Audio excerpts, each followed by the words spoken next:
देखिए, हमारे नेता जो राहुल जी हैं, इस देश की जनमानस के लिए सोचते हैं और उनकी प्रत्येक समस्याओं से अवगत हैं। आपने देखा होगा जब गाँव में जाकर के हमारा चुनाव के टाइम में मैनिफेस्टो प्रदेश कांग्रेस ओबीसी मोर्चा ने केंद्रीय कैबिनेट द्वारा जातीय जनगणना कराए जाने के निर्णय का स्वागत किया है। ओबीसी विभाग के अध्यक्ष अभिलाष साहू ने रांची में आयोजित संवाददाता सम्मेलन को संबोधित करते हुए कहा कि लोकसभा में नेता प्रतिपक्ष राहुल गांधी द्वारा लंबे समय से इस मुद्दे को उठाया गया। उन्होंने कहा कि जातीय जनगणना को लेकर राहुल गांधी ने सड़क से लेकर सदन तक संघर्ष किया है। उन्हीं के संघर्ष का परिणाम है कि केंद्र सरकार ने जातीय जनगणना करने का महत्वपूर्ण निर्णय लिया है। अभिलाष साहू ने कहा कि जातीय जनगणना सिर्फ घोषणा ही नहीं रह, इसके लिए सरकार को एक निश्चित समय निर्धारित करना चाहिए। इसके साथ ही इसके लिए फंड का कलेक्शन भी करना चाहिए। मौके पर कांग्रेस नेता राजेश गुप्ता और राजन वर्मा ने भी अपनी बातों को रखा। उन्होंने कहा कि जिससे कि जितनी आबादी उसकी उतनी भागीदारी का पक्षधर राहुल गांधी रहे हैं। जो डिमांड रखा था उसको अंततः मानना पड़ा नरेंद्र मोदी को। देखिए, हमारे नेता जो राहुल जी हैं, इस देश की जनमानस के लिए सोचते हैं और उनकी प्रत्येक समस्याओं से अवगत हैं। आपने देखा होगा जब गाँव में जाकर के हमारा चुनाव के टाइम में मैनिफेस्टो बनता था तो आम लोगों की भागीदारी होती थी। तो उन्होंने इस चीज़ को महसूस किया था कि जातीय जनगणना होना चाहिए और साथ साथ जनगणना भी हो रहा है, जो 2011 के बाद अब तक नहीं हुआ था। बीच में कोविड पड़ गया था, मगर भारत की सरकार ने भी इसको शिथिलता बक्से में डाला था। और आज हमारे जन नेता के प्रेशर में बोला जाए, देश की जनमानस के हित में जो जातीय जनगणना की बात उठी है, निश्चित तौर पर ये स्वागत योग्य है। और पूरा देश ये चाहता है कि जल्द से जल्द ये जनगणना हो और उनकी जो हिस्सेदारी, उनकी जो भागीदारी, जो सामाजिक दृष्टिकोण से, आर्थिक दृष्टिकोण से जो पिछड़े हैं, जिनको नहीं मिल रहा है, उसको उसके अधिकार मिले, ये राहुल जी का सोच है। तो इस चीज़ को बोलने में हमको ज़रा सा भी हिचक नहीं है कि हमारे जन नेता ने इस भारत की आवाम के लिए सोचा है। उन 52% जो बातें होती हैं देश में, अलग अलग प्रांतों में लोग बताते हैं, बुद्धिजीवी वर्ग के लोग की 52% से ऊपर पिछड़ी जातियों का जनसंख्या है इस देश में। तो कहीं ना कहीं उनको इससे लाभ होगा, उनकी आर्थिक स्थिति मजबूत होगी, उनकी सामाजिक स्थिति मजबूत होगी और उनकी भागीदारी जो होनी चाहिए इस देश में। जैसे हमारे साथी ने बताया था कि जो सेक्रेटेरिएट है गवर्नमेंट ऑफ इंडिया को, उसमें 90 IAS है वहाँ पे, और उसमें मात्र 3 है। तो ये जस्टिफाई नहीं होता है कि एक जाति को आप कहीं पर नहीं दे रहे, बाकी सारे लोगों को लेकर चल रहे, क्योंकि सारे लोग IAS बनकर आए होंगे, सारे लोगों ने UPSC कंप्लीट किया होगा। तो कहीं ना कहीं उस चीज़ को ये हटाना चाहते हैं। महत्वपूर्ण बात यह है कि उन्होंने एक चीज़ और पार्लियामेंट के सदन में बोला था भारतीय जनता पार्टी को, और ताल ठोक कर उन्होंने कहा था कि जिस दिन जातीय जनगणना आप कराएंगे तो कराएंगे, और नहीं तो हमारी सरकार आएगी तो मैं कराऊंगा। जो 50% का बाउंडेशन है, उस बाउंडेशन के दीवार को हटाएंगे, ताकि जो कॉन्स्टिट्यूशन में अमेंडमेंट करने की बात होगी, जो देश की जनता के साथ जो उनको न्याय मिलेगा, तो उस न्याय योद्धा ने इस चीज़ को भी पहले सोच रखा है कि उस चीज़ को भी हम हटाएंगे, तभी उनको उनका अधिकार दे सकते हैं। ऐसा नहीं कि केवल जातीय जनगणना करा करके हम फिर उस चीज़ को फंसा दें। तो हमारे नेता का ये सोच है और भारत के आवाम के लिए वो हमेशा से सोचते रहे कि न्याय योद्धा के रूप में पूरा देश उनको मानने को तैयार है। केंद्र की सरकार ने मूल जनगणना के साथ जातिगत जनगणना कराने का निर्णय लिया, किस तरीके से इसको देखते हैं? देख, एक बहुत बड़ा फैसला है। हमारे नेता राहुल जी का ये सोच रहा है कि जो हमारा 52% का आबादी वाला जो देश है, उसमें इस वर्ग के साथ पूरी तरह से ये न्याय नहीं हो रहा। उन्होंने इसको महसूस करते हुए काफ़ी लंबे समय से उन्होंने संघर्ष किया कि हमारे जो भी OBC के लोग हैं उनको उचित न्याय मिले, और उसी संघर्ष के तहत लगातार बोलते बोलते वो सड़क से लेकर सदन तक हमेशा हर जगह हर मंच पे वो बोलते थे। और उनके संघर्ष के वजह से आज केंद्र सरकार, मोदी सरकार आज उनके दबाव में आकर ये निर्णय लेने के लिए तैयार हुए। निश्चित रूप से ये एक बहुत बड़ा फैसला है, और केंद्र सरकार अगर चाहे तो इसको पूरे निष्पक्षता के साथ, जिस तरह से हम लोगों ने तेलंगाना में किया है, घर घर जा करके ओपन टेक्नोलॉजी के तहत हर लोगों का जात पूछा है, घर घर पहुंच करके। किसी तरह का ये एसी रूम में बैठ करके ब्यूरोक्रेट्स लोगों ने नहीं किया। वहां जाके उसी तर्ज पर हम चाहेंगे कि पूरे देश में इस तरह का जनगणना हो और उसके लिए प्रावधान हो। ये बहुत बड़ा एक मील का पत्थर एक ओबीसी वर्ग के लोगों के लिए होगा।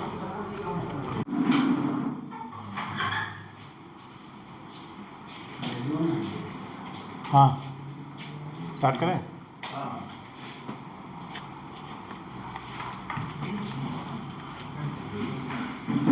आज इस कांग्रेस भवन में जितने भी पत्रकार बंधु प्रेस कॉन्फ्रेंस के लिए आए हैं, मैं सबका स्वागत करता हूं। जैसा कि आप सबको पता है कि केंद्र सरकार ने कल एक बड़ी निर्णय लिया है जातिगत जनगणना को लेकर के।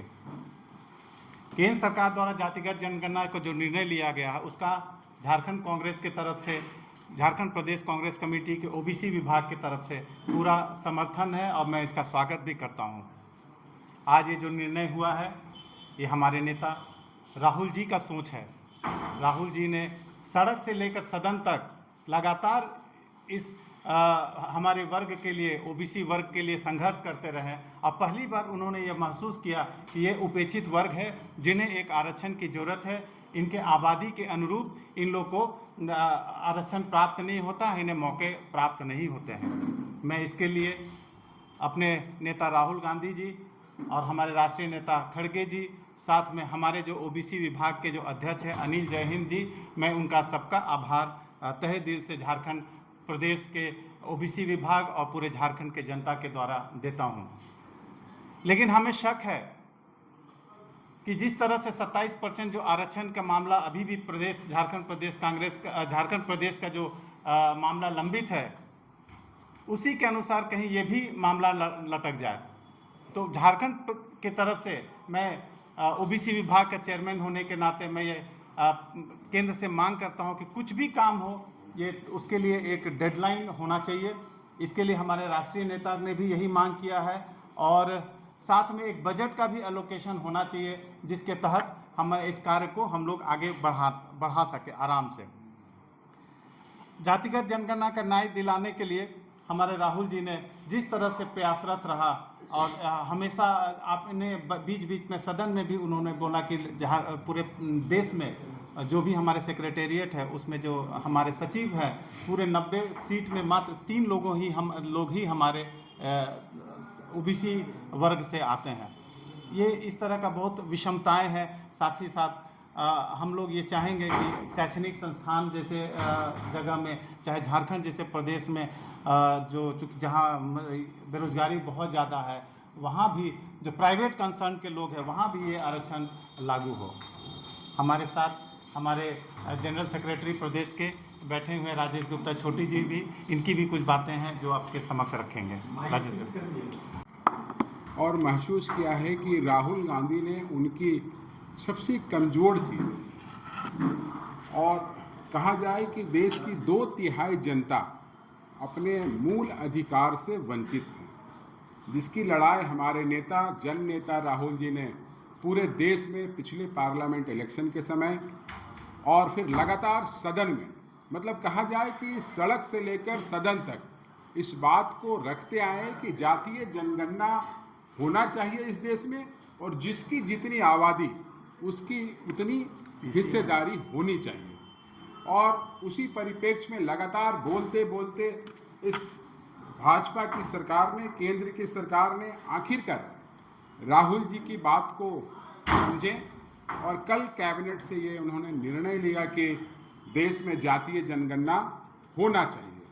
और जातीय जनगणना होना चाहिए केवल बोलने से नहीं, वो इसलिए मैं इस बात को कह रहा हूँ। एक दूसरी ओर मैं उनका स्वागत करता हूँ, मगर इस बात को इसलिए कह रहा हूँ कि लगातार मोदी जी ने इस देश की जनता के साथ हमेशा ऐसी छलने वाली बातें कही है जिससे लोगों को विश्वास नहीं होता है। जैसे हमारे प्रदेश के ओबीसी के चेयरमैन अभिलाष जी ने बताया कि फंड का एलोकेशन होना चाहिए, बिना फंड का एलोकेशन हुए नहीं हुए इसकी कोई महत्ता नहीं रहेगी, कोई कार्य आगे नहीं बढ़ेगा।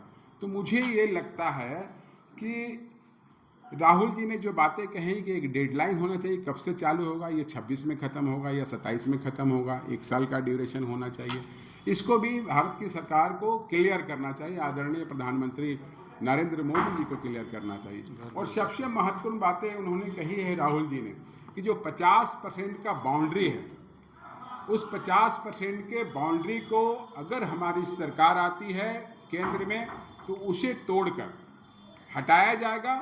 और जो बातें हो रही है कि 52-54% जो पिछड़ी जाति के लोग हैं या अदर्स दूसरे कास्ट के लोग हैं, उनका जो राइट होगा वो संवैधानिक तरीका से होगा।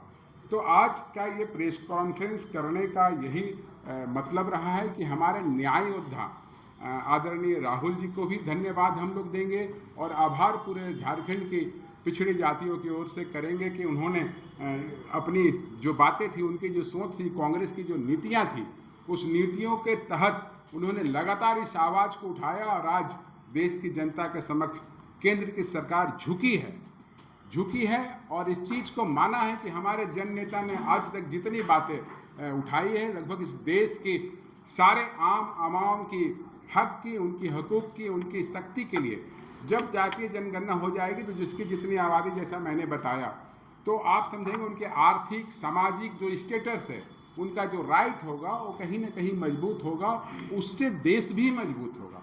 ये हमारे नेता का सोच रहा है। और हमारे दाहिनी ओर बैठे हुए हमारे साथी इस कार्यालय के प्रभारी सीनियर कांग्रेस लीडर राजन वर्मा जी अगर कुछ बोलना चाहते हैं तो आप अपनी बातों को रख सकते हैं। अभिलाष जी को पुनः मैं माइक दूंगा और कोई बातें ही आप लोग की कोई सवाल है तो आप लोग कर सकते हैं।